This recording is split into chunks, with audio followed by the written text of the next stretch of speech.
Halo guys, kami dari kelompok 2A dari SIP A Praktikum Serologi dan Imunologi jurusan Farmasi Universitas Sriwijaya. Kelompok kami beranggotakan Aisyah Putri Hasanah, Cindy Senora, dan Tri Mega Agustina. Pada video ini, kami akan membahas mengenai cross-matching atau uji serasi silang dengan jurnal yang berjudul Clinical Significance of Pre-Transplant Donor-Specific Antibodies in the Setting KF-Negative Cell Based Flow Cytometry Cross-Matching in Kidney Transplant Recipient. Selamat menyaksikan.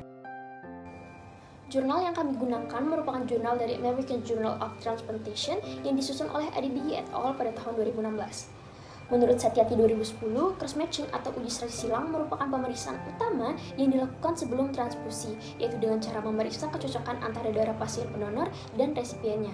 Serta ditambahkan juga oleh Amerudin 2015, cross-matching dilakukan agar darah yang ditransfusikan benar-benar bermanfaat bagi kesembuhan pasien. Pemanfaatan tes single antigen BEAT atau disingkat dengan SAB pada pratransplantasi ginjal telah meningkatkan deteksi antibodi spesifik donor atau disingkat dengan DSA pada calon penerima transplantasi. Banyak penelitian telah mendokumentasikan hasil cangkok ginjal inferior dengan adanya DSA pratransplantasi. Namun, kepentingan klinis DSA tersebut dalam pengaturan cross-match cytometry aliran negatif atau negative flow cytometry cross-match yang disingkat dengan FCXM pada transplantasi masih kontroversial dan kebutuhan untuk desensitasnya masih tidak pasti. Ada data yang diterbitkan terbatas mengenai dampak karakteristik DSA spesifik seperti kelas, kekuatan, atau apakah DSA ini masih bertahan pasca transplantasi pada hasil alograf ginjal ketika flow cytometrinya negatif. Jadi, tujuan dari disusunnya jurnal ini adalah untuk mengevaluasi dampak DSA pratransplantasi dalam pengaturan screening FCXM negatif pada hasil alograf ginjal jangka menengah pada pasien yang tidak menerima terapi desensitasi.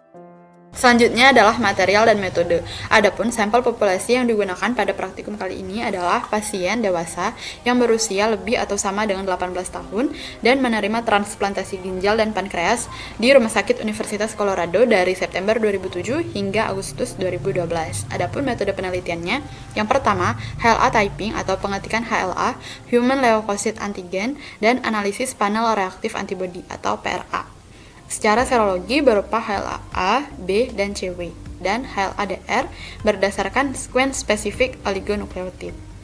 Yang kedua, cross-match pratransplantasi.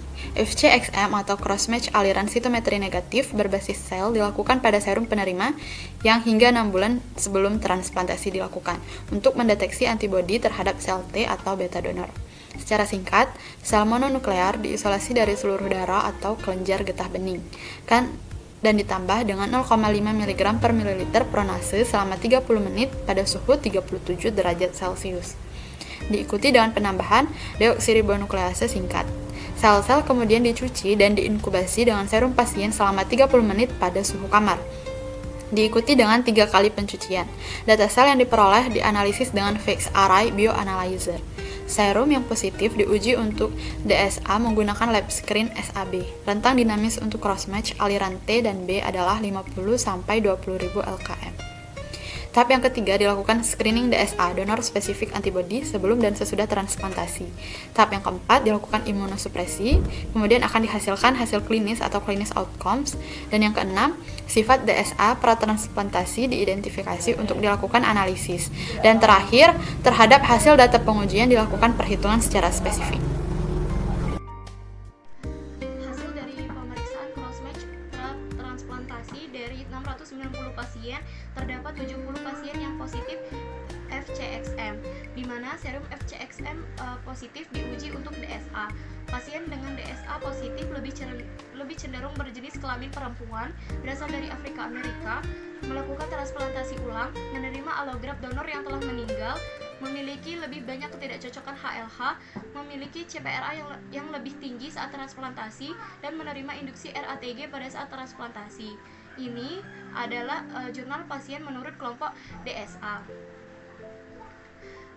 Pada waktu DSA pratransplantasi terdapat DSA yang terdeteksi lebih dari 6 bulan setelah transplantasi dan tidak ada setelahnya sebanyak 36 atau 5,5%. Selanjutnya ada DSA yang terdeteksi dalam 6 bulan transplantasi dan tidak ada pada cross match akhir sebanyak 95 atau 14,4%. Dan yang terakhir yaitu perbandingan silang terhadap DSH terdeteksi pada cross match akhir sebanyak 31 atau 4,7%.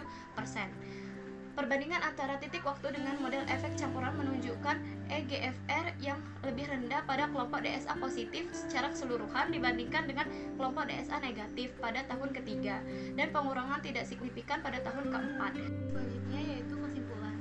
Kesimpulan dari jurnal ini adalah DSA pratransplantasi membawa risiko klinis minimal bila dikaitkan dengan FCXM negatif dalam kelompok pasien yang tidak menerima terapi desensitisasi, dan tidak direkomendasikan menahan transplantasi untuk pasien yang termasuk dalam kategori pengujian imunologi pratransplantasi, dan menyarankan untuk melakukan terapi desensitisasi untuk pasien yang menunjukkan tingkat risiko imunologi spesifik donor yang lebih tinggi.